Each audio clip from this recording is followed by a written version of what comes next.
Et on se retrouve donc pour cette revue de presse de l'économie.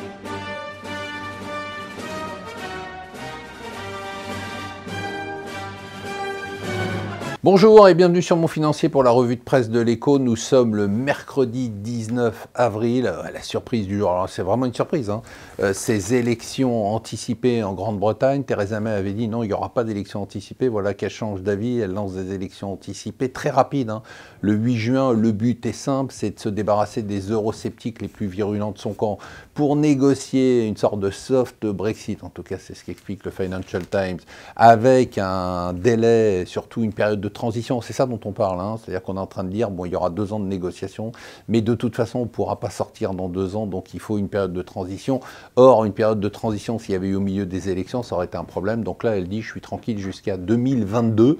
Et donc, je peux avoir mes 2 ans de négociation plus mes 2 ans de transition. On verra si le calcul est bon. On espère que ce ne sera pas un calcul à la Villepin, notre spécialiste des élections anticipées en France. En attendant, ce qui est très intéressant, c'est la réaction contrastée des marchés. D'abord, on ne peut pas dire qu'il y a eu une panique, hein. On a l'impression de plus en plus que les marchés absorbent tous les chocs, comme s'il ne se passait pas grand-chose.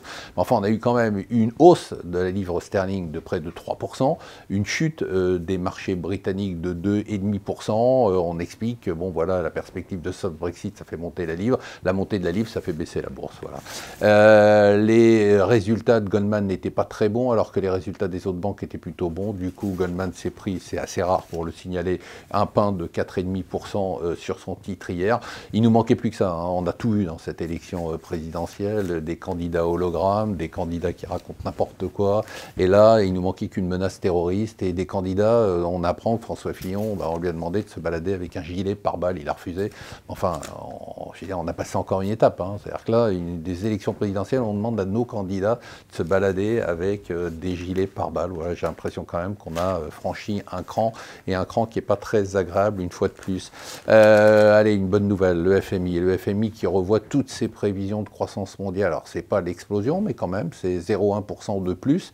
Ça sera la croissance la plus forte depuis 5 ans. Alléluia, quand même, hein. Elle relève la croissance pour le Japon, elle relève la croissance pour la Chine, elle relève la croissance pour la zone euro d'un petit 0,1%, mais c'est suffisant pour avoir la meilleure croissance mondiale depuis 5 ans. Donc voilà, à signaler.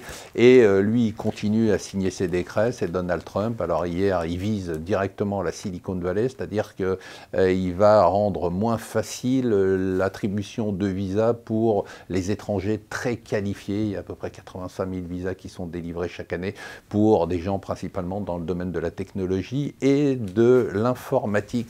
Voilà, on va avoir probablement des journées quand même relativement agitées dans les jours qui viennent. Restez avec nous sur Mon Financier.